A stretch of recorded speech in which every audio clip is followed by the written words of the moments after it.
Welcome to this week's edition of Chatting the Pictures. Our first segment we call The News, and here is where we ask how news photos tell a story. This is an official White House photograph taken by Andrea Hanks, and the caption reads, "Melania Trump holds the 2-month-old son of Jordan and Andre Anchondo as she and the president pose for photos and meet members of the Anchondo family at the University Medical Center in El Paso, Texas. Jordan and Andre Anchondo were among the 22 people killed in a mass shooting the previous Saturday at a Walmart in El Paso." This was one of dozens of photographs that the White House distributed from El Paso and the Dayton Medical Center. Trump took a trip to both places, and the press was excluded from both. We've had White House photographers for a long time, and this image triggered a lot of negative responses in the media and in the public when it was released. I think partly people were reacting to its excessively publicity-focused look. Probably more with my psychological hat on, the term in the biz is empathic failure. How do you do a publicity-style photo instead of a private meeting, given the horrific loss and the amount of trauma that these people are experiencing? And then to have the branding, it's so completely inappropriate, even before you get to the politics. But in its inappropriateness, it's consistent, isn't it? I mean, it's really consistent with the visual politics of this president. The grin and the thumbs up are his thing. If you look at all the many of the other photos, they really seem to illustrate the extent to which the president is not capable of adapting to these very tragic, traumatic situations, both traumatic to the individual people and also to the public at large. You're absolutely right. This is signature Trump, and you see so many other trappings of that insensitivity. The baby looking off to the side, so there's really no connection there between the baby and the first lady. And then there's another piece of backstory here. Tito Anchondo, the brother of the slain father, in the couple of days leading up to this, he was interviewed multiple times in the media and really solicited this photograph. He said that he wanted to meet with the president. He wanted to know about what kind of guy Trump was, what level of sensitivity he had to their pain. There he is in the photograph, and there's just no connection between him and Trump at all. In fact, if you see, he's wearing a branded shirt from the auto business that he and his father work at. So they went right from this horrific loss right back to work, and there his shirt kind of disappears into Trump's shoulder, and he might as well be anybody standing there. It's tragic. Which again points to this question of trauma. You know, I mean, I keep looking back at that image of the thumbs up and it's like, okay, who's getting the thumbs up for what? The answer seems always to be that Trump is giving himself the thumbs up. And the thumbs up is really weird because, not only is it generic and kind of on one level it has this, everything's great, make America great again. But then also there's the dialogue between Trump's thumb and baby Paul's finger, which is bandaged. There's other pictures where they actually show the bandage as, just like in your face, because the bullet grazed his hand. Some people would say that that's something that really, in terms of his rhetoric and his incendiary behavior, is on Trump. So it's quite an ironic dialogue between the two digits. I think it's interesting to point out that the Trump White House Flickr feed right now, as of this week, has nearly as many photographs as Obama's Flickr feed did over the entire 2 terms. I think it really echoes this argument that you and I are building about the publicity function being the most important thing overall. So the photo dump, getting all the pictures out there to show as many ways visually that we can show that Trump was there, he was popular, he was taking selfies, he was grinning and giving the thumbs up. That seems to be more important than curating any kind of image of a president or a presidency that might have a kind of depth or narrative behind it, as the Obama administrations did. Now, both of these presidents have a deep interest in that publicity function, but the way that that played out was very different. And it really is some kind of a unthought out flooding of the zone, that there isn't curation. It's just keep throwing stuff at people. It's quantitative and not qualitative. And that also is a marker of Trump. Exactly. I have the biggest rallies. I'm the most popular. Our next segment we call The Look.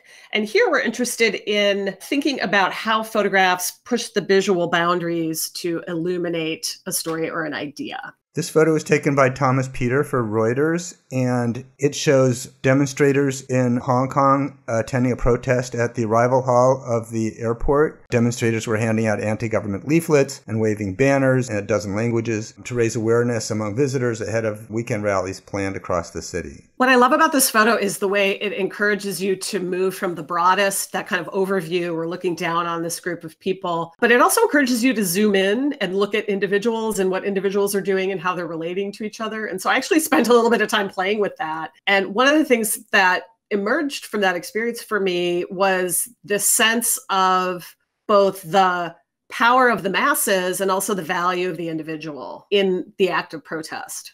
I was entranced by the photograph also, but I wonder if that's where some problem lies. Someone I was talking to about this photograph said that it looked like an Andreas Gursky picture, one of those large format images. His pictures are known for representing these anonymous social and commercial spaces, and there's something so visually or aesthetically seductive about this photograph. It feels like in some way it detracts from what happened over those 2 or 3 days before the protesters left the airport, which was violent at times, extremely tense. I think this is, in some ways, a little bit too beautiful.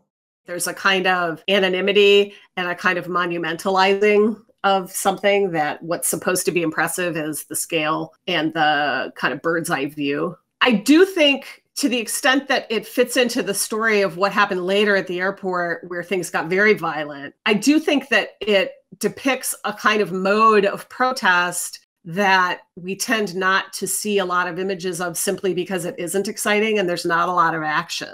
What's also interesting is this bird's eye view that we're getting that I think can kind of rightly be critiqued for being up and away from things. To a certain extent, also, I think reflects the way that those of us in the US have experienced what has been, right, 10 or 12 weeks of really sustained visible public protest in Hong Kong. And in the US and maybe in the West more generally, we tend to be removed from that. And to the extent that the photograph depicts that, I think that's something to think about as well. And the banner is definitely about that, because these protests have been about performance and about speaking to the international community and doing it in different languages. And so sticking that banner right in the middle, knowing that there's a sky bridge or a balcony right there, is completely consistent with what you're saying. This segment we call The Pick. And here we're interested in what makes a photo a good editorial choice. The photograph was taken by Tom Brenner for the New York Times, and it shows Senator Elizabeth Warren as she tours western Iowa on the 2020 campaign trail. And that's one thing I just wanted to add. Thank God we're not looking at one more picture of a politician consuming a pork chop at the state fair.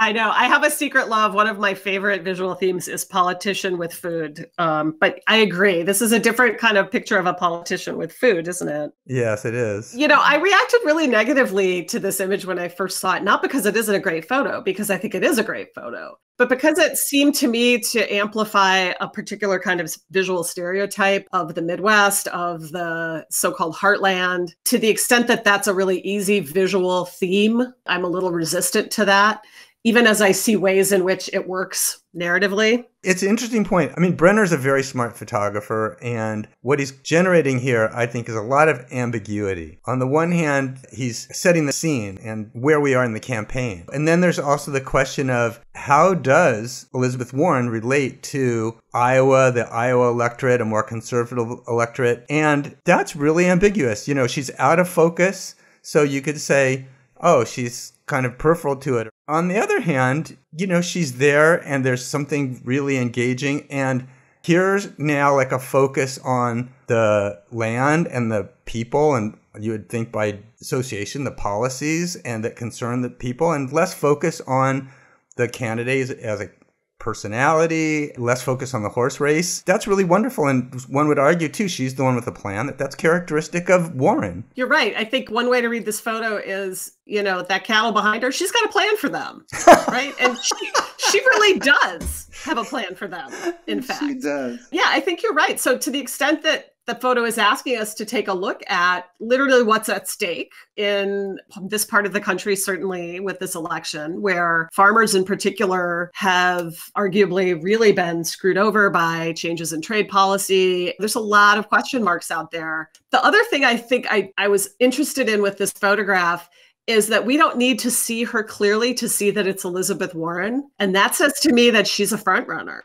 Right? She's moving up into the front, just like you could look at a photo of Barack Obama from behind during the campaign days. Warren is sort of, it's a similar kind of thing. She's familiar enough that we don't have to actually see her to know it's her. That's really interesting because at this stage of the campaign, and God knows, with Trump really absorbing so much attention all the time and kind of demanding to, the early stage of the Democratic race is not getting that much attention. But at the same time, through the first couple of debates and how people are responding to her in Iowa, which is very enthusiastically, you're right. She's rising. Yeah, and I think she's done it in a way that keeps a focus on policy. So even the joke about, she has a plan for that, repeats the idea that she is somebody who has a policy agenda. It makes her stick out. I didn't really notice until right now that there's really like 3 different levels in this photograph. I was only looking at Warren and the hillside with the cows, but there's actually that whole field in the middle. And I think that really does talk also about depth and complexity. Those are other factors that are inherent when you talk about and think about and look at Warren. You're right. This is a really skillful photograph. And you have to imagine that the photographers get very visually exhausted pretty quickly when they're out on the stump with these folks. And so to come up with a way to communicate an idea is a big challenge. Well, I think that's it for us this week, Michael. I hope folks join us next time for chatting the pictures. And in the meantime, where can they find us? They can find us on Twitter for sure, on Instagram, we're on Facebook, and we are at our own site, readingthepictures.org. We encourage you particularly to sign up for our weekly newsletter where you get the roundup. Thanks so much. We'll see you next time.